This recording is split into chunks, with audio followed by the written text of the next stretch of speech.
यीशु की महिमा हो। सामा मीडिया प्रोडक्शन की आज की शुभवाणी कार्यक्रम में मैं आप सबका फिर से स्वागत करती हूँ।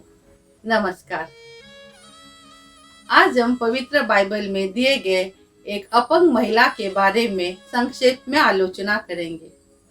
सबत यानी विश्रामवार के दिन यीशु एक आराधनालय में शिक्षा दे रहे थे और एक महिला वहाँ थी जो 18 साल से अपंग हो गई थी।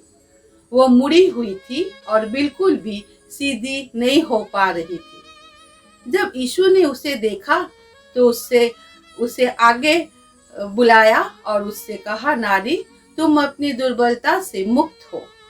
फिर उसने अपने हाथ उसके ऊपर रख दिया और तुरंत वो सीधा हो गए और परमेश्वर की स्तुति करने लगे। पवित्र बाइबल के यिर्मयाह 30 अध्याय 17 पद्यों में लिखा गया है, मैं तेरा इलाज करके तेरे घावों को चंगा करूंगा। यहोवा की यह वाणी है, क्योंकि तेरा नाम ठुकराए हुई पड़ा है। वो तो सिय्योन है, उसकी चिंता कौन करता है। कहानी में महिला अपने शरीर को सीधा नहीं कर सकती थी, इसीलिए वो ऊपर या आगे नहीं देख सकती थी। उसके शरीर का आकार जो हमेशा जमीन की ओर झुका रहता था, वैसे भी वो अपने पैरों की केवल गंदगी को देख सकती थी और वो बहुत से लोग केवल उसकी बुरी चीजों को नजर करते थे। वो अपने सामने संभावनाओं को देख नहीं सकती थी। वो लोगों के चेहरों पर मुस्कान नहीं देख सकती थी। वो आकाश को नहीं देख सकती थी। वो केवल नीचे की ओर गंदगी को देख सकती थी। यीशु ने उसे उस आराधनालय में के बीच में बुलाया जहाँ वो खड़ी थी। यह एक असामान्य बात थी। महिलाएं आमतौर पर आराधनालय के किनारे के क्षेत्र में दीवार के बेंचों पर बैठती थी। यीशु अवश्य ही उस पार चले गए होंगे और उसे कमरे के मध्य में ले गए होंगे। उसने उससे कहा कि वह उसके शरीर को विकृत करने वाली हर चीज से मुक्त है। उसने उस पर अपना हाथ रखा और वह तुरंत अपने शरीर को सीधा करने में सक्षम हो गई। अब वह ऊपर की ओर देख सकती थी और आगे की ओर देख सकती थी। न केवल उसका शरीर ठीक हुआ था, बल्कि उसका मन भी ठीक हो गया था। उसकी तत्काल प्रतिक्रिया ईश्वर को की स्तुति प्रशंसा करने के लिए थी। आराधनालय के अधिकारी ने यीशु को याद दिलाया कि आखिरकार सप्ताह में 6 अन्य दिन थे जब चिकित्सा किया जा सकता था। सबत यानी विश्रामवार के दिन को विशेष रखा जाना चाहिए। परमेश्वर की स्तुति प्रशंसा के समय को अलग रखना चाहिए। किसी और चीज के लिए उपयोग नहीं किया जाना चाहिए।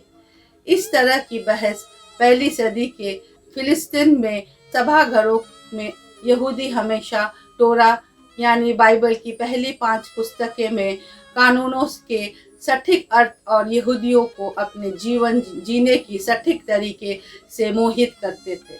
यीशु ने उत्तर दिया कि यदि आप सबत के दिन किसी जानवर को पानी पिला सकते हैं जिसका अनुमति थी, तो आपको एक बीमार महिला की मदद करने में पीछे हटना नहीं चाहिए।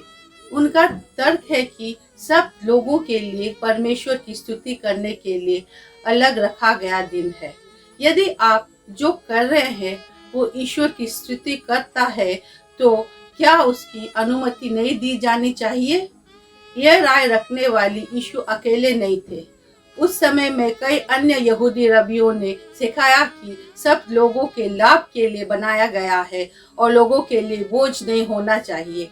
कहानी इस बात को ध्यान में रखते हुए समाप्त होती है कि हर कोई यीशु द्वारा किए गए अद्भुत कार्यों में खुश था।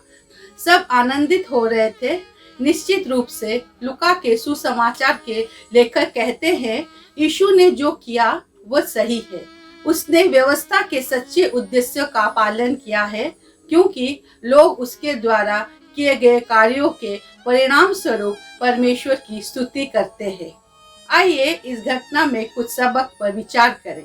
महिला का मुड़ा हुआ शरीर उन लोगों का प्रतीक है जिनके पास आशा की कमी है या केवल नकारात्मक चिंता करते हैं। यीशु की सहायता से हम अपनी दृष्टि को परमेश्वर की ओर ऊपर उठा सकते हैं और आशावान हो सकते हैं। द्वितीय में हम देखते हैं कहानी हमें मानसिक रूप से खुद को एक स्थायी स्थिति में सीधा करने के लिए प्रेरित करती है, जहां हम प्रेरणा के लिए ईश्वर की ओर देखते हैं। तृतीय में हम देखते हैं यीशु सिखाते हैं कि नियमों जैसे सब्बत का पालन को सम्मान के साथ मानना चाहिए। यीशु कहते हैं कि जो चीज ईश्वर को प्रशंसा देता है और जो किसी पीड़ित व्यक्ति की सहायता करता है, वो हम सब्बत के दिन क्यों नहीं कर सकते। हम देखने को मिलता है कि उसके सब विरोधी लज्जित हुए और सारी भीड़ आनंदित हुई। स्त्री तो स्पष्ट रूप से चंगी हो गई और आराधनालय की अधिकारी इतना गलत था कि सब लोग यीशु की विजय में आनंदित हुए। औरत 18 साल तक आराधनालय में गई और बंधन में रही जब तक कि वो यीशु से नहीं मिली। हमें इसीलिए हमेशा ईश्वर के साथ रहना चाहिए, क्योंकि उनकी समय पर वह अपना अनुग्रह दान करेंगे। उनका समय और योजना हमेशा अलग है। हमें धैर्य और विश्वास के साथ रहना चाहिए।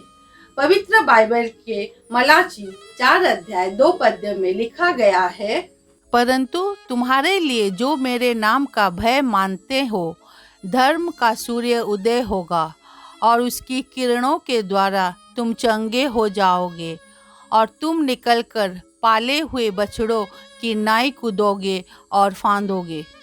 परमेश्वर का प्रेम उदार है और उससे कई अधिक जिसकी हम कल्पना भी नहीं कर सकते। हम कभी नहीं जानते कि ईश्वर कब हमें अतिरिक्त आशीर्वाद देंगे और हमारे जीवन में आश्चर्य काम करेंगे। हम एक ऐसी जगह पर हो सकते हैं जहां हम कुछ भी रोमांचक होने की उम्मीद नहीं करते हैं और फिर हम एक नई तरीके से परमेश्वर के प्रेम को देखते हैं और उससे भर जाते हैं। वो महिला खुश थी कि उसने उस सब्बत यानी विश्रामवार के दिन आराधनालय में जाने की फैसला किया। पवित्र बाइबल के यशायाह 53 अध्याय 5 पद्य में लिखा गया है, परंतु वो हमारे ही अपराधों के कारण घायल किया गया, वो हमारे अधर्म के कामों के हेतु कुचला गया। हमारे ही शांति के लिए उस पर ताड़ना पड़ी कि उसके कोड़े खाने से हम चंगे हो जाएं। ईश्वर हमें उसके वचन को समझने और लागू करने के लिए ज्ञान दे। सबको आशीष दे और आज आपका दिन शुभ हो। धन्यवाद।